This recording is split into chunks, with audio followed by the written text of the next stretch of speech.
Alright, so here is a new type of thing I'm going to try here. We'll see how it goes, but the main idea here is we're going to go through each of the Formula One calendars Grand Prix and kind of go through the best way to tackle it in terms of where to brake for your corners, how to accelerate through them, and things like that on pretty much any Codemasters F1 game. Um, Obviously, in different games, there's going to be different breaking points and different visual aids.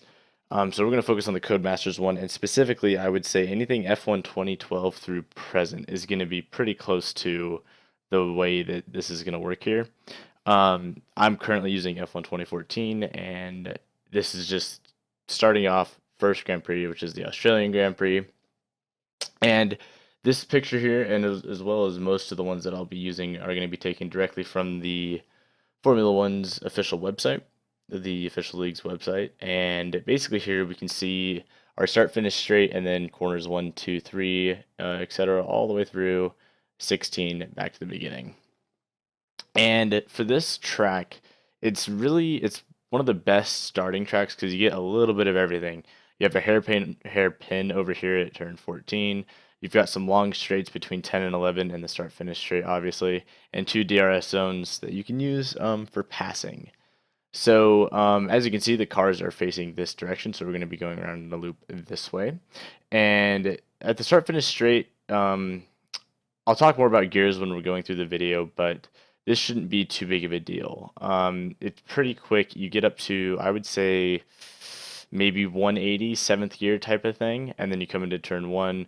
Most of these corners, especially through here, are all going to be about third gear corners. I don't really drop into second anywhere besides the hairpin, and you'll see that as well. But so we go third, third, third, third, all the way through, flat out around five, and then another third, flat out, kind of. Okay, so 11 and 12 are really difficult, and I'll explain that when I'm in there. But this is a kind of like a coasting brake tap into acceleration through, and then all the way back through this way again.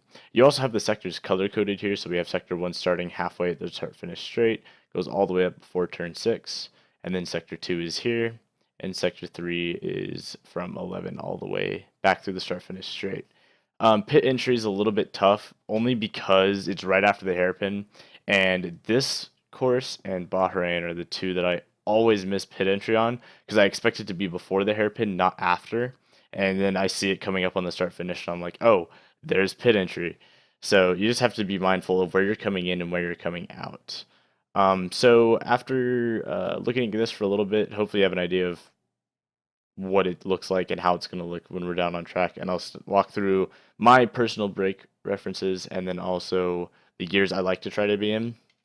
But one important note before we hop into it is if you're going to do any gear ratio thing, you should not worry about the gears that you're getting up to and then the gears you're coming down to in priority of the corner itself. When you're coming up to the corner, your only thought should be I'm accelerating and shifting when the engine revs get high enough, and then I'm downshifting when I'm braking, and then I'm accelerating as soon as I'm off the brake again. That's what you should be thinking about. You shouldn't be thinking about the actual technicalities. So it's mainly your visual references, the speed that you kind of feel, and then the engine revs. You're not looking at the actual gears themselves, except for when you're downshifting because you don't want to go into first gear in these games because you're just going to wheel spin and shit's going to go crazy. But yeah, so we'll hop right into it. Alright, so as you can see at the top here, this particular lap, I definitely got way off track on that turn 11 and 12, which is the fast left-right hander. Kind of tricky, and it's hard to explain as you go through it. It's a little weird. But coming up on the straight before the lap really starts, I'm going to keep it fluid. I'm not going to really pause it so you guys can really see where I actually brake, but generally it's about the 100 marker sign, and you'll see that on the left in the orange signs on this particular track. But anyways, you get up to 7th gear, drop it down to 3rd at about the 100 marker. Pretty straightforward, into the curve and accelerate out. It happens fast. It's hard to say it while it's happening because you're really just focusing on letting off gas and acceleration at the same time. So again, 100-meter marker. This one you can probably go a little further. I broke a little bit too early on that one. And then through this curve, you're definitely going to want to just feather the accelerator, and then the one that we just passed, you're going to want to go flat out. So kind of get a feel for it. It's hard to explain right away. Again, that curve was a good example of a visual marker instead of a one that you watch your gears on. you're doing the 100-meter breaking point almost every time. That last one, both the last two were 100-meter breaking points. This is the third straight of the entire track, and this is that confusing part. So as I pass the 100, I let off, downshift to 5th, coast through, and then accelerate out and cut that corner very hard. The reason you can cut that corner so hard is A, it's flat, and B, you don't get any penalties unless all 4 wheels go off the line. This last curve here, we just did another break at the 100. This one you leave in 4th, and instead of braking at 100, you just coast.